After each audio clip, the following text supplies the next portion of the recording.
Hello, everyone, and welcome back for another episode of Your Hope for Tomorrow.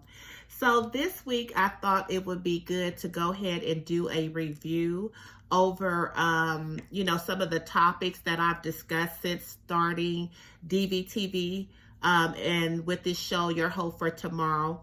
So, for the first show, I talked about how there were 4 contributing factors to domestic violence. These are 4 contributing factors that I have discovered while studying this subject out. Okay, so those 4 contributing factors are number 1, relationship blueprints. Number 2, the generational curse of domestic violence. Number 3, the image that we have of ourselves on the inside of us. And number 4 is like past traumas, that we may have endured that will cause us to enter into and entertain these relationships. So far I've discussed the relationship blueprint and the generational curse of domestic violence. So with the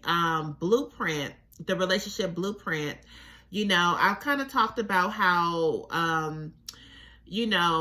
when you have witnessed like domestic violence, unhealthy relationships, toxic relationships, as maybe as a child, growing up or whatever, or just exposed to it in general, that relationship that you witness becomes like a prototype of relationships for you.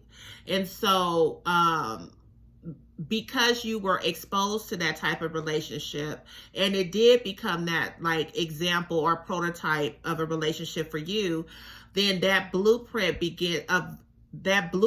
of relationships begin to become formed and stored on the inside of you, therefore making you basically copy that model of relationships, so that's how, relationship blueprints are developed. I talked about a couple of weeks ago, healthy versus unhealthy relationship characteristics. So if you if a healthy relationship was displayed before you growing up, then that's the type of relationship that you will most likely model. But if there was an unhealthy relationship displayed in front of you, then most likely that's the type of relationship that you're going to model after, so that's how relationship blueprints are stored and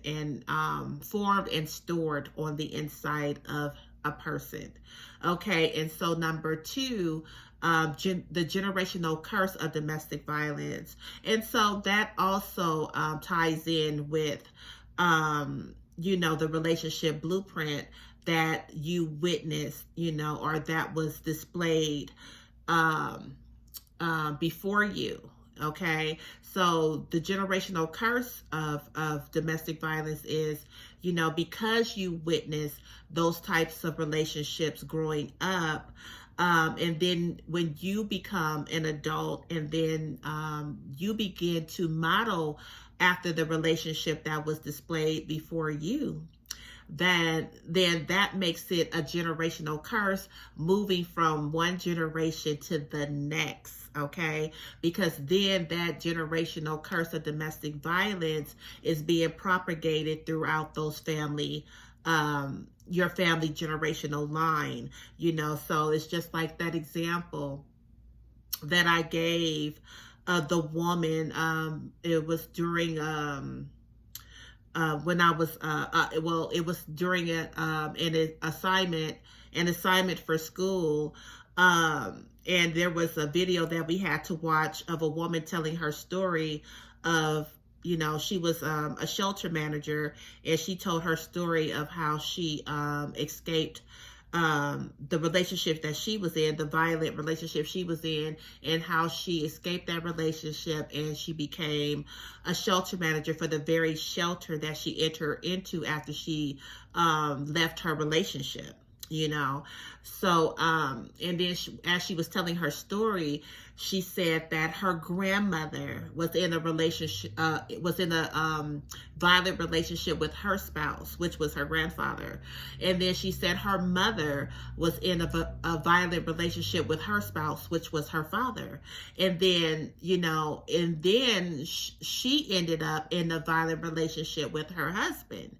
So look how that generational curse of domestic violence was moving throughout those 3 generations. And that was just 3 generations that she knew of. I don't know if she even knew if or was ever told whether her great-grandmother was in that type of relationship. But through those 3 generations of her grandmother, her mother, and herself, we could see how those the generational curse of domestic violence was moving throughout that generational line, and because she did not want it to go to her children, to pass to her children, she made the choice to say, you know what, I see how this thing is moving from my grandmother, my mother, to myself, and I do not want this type of life for my children. So she decided to leave that relationship and get the help and the education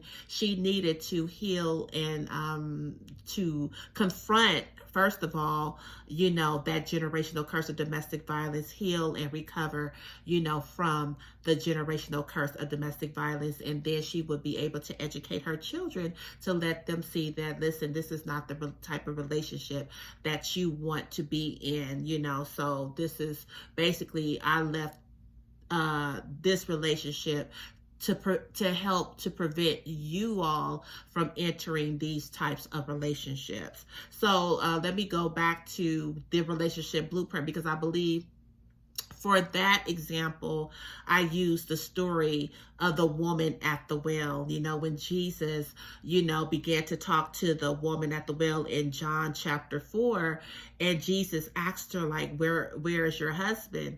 And she said that she didn't have a husband. And Jesus said, you answered correctly. Pretty much, I'm just putting it, how in my own words, okay? So basically, and so Jesus was basically showing this woman, when he was asking her about her husband, and she said she didn't have a husband, but the man that she was with someone, but he wasn't her husband.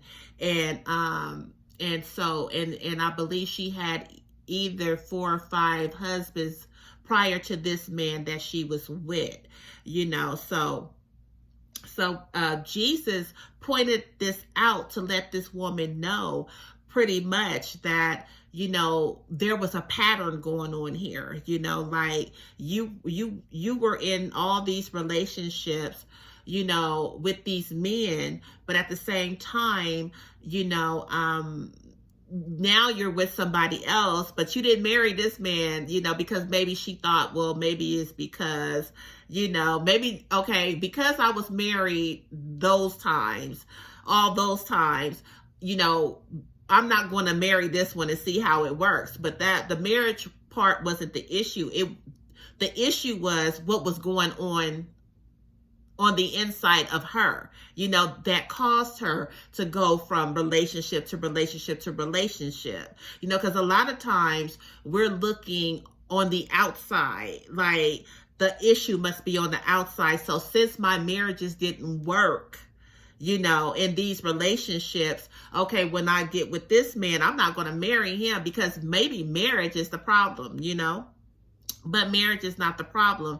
What was the problem was there was something going on inside of this woman, that caused these relationships not to work. And more than likely, it was the relationship blueprint that was formed and stored on the inside of her, So Jesus pointed that out for a reason. And this woman needed healing in that area. She needed healing on the inside of her to realize that the problem wasn't on the outside. The problem was on the inside. So, you need this living water to heal, the issue on the inside, so you can go ahead and lead, become whole, become healed, become whole, and then go ahead and lead that healthy life, and then have that healthy relationship. So she had to get healthy on the inside to have the healthy life she desired, and the healthy relationships she desired on the outside. Okay, so basically this is what this is all about. It's DVTV, your hope for tomorrow. Like I said, one of our models is healthy you, healthy life, healthy love, because I realized on my journey that I had to get healthy, on the inside, to have to be healthy, and to have a healthy life, and to have healthy love. So so those are the two that I've covered so far. So in the next few weeks, I'm going to begin to talk about, the image, the third contributing factor of domestic violence, and that is the image that we have of ourselves on the inside. So that's what I'm going to be covering and discussing next. And then after that, I'm going to be discussing the traumas that we may have endured in our childhood, years, teenage years, adult years, that will cause us to enter into these types of relationships, and entertain these types of relationships. So like I said, I just wanted to come on this week and kind of do a review, and it is my prayer, that you are learning,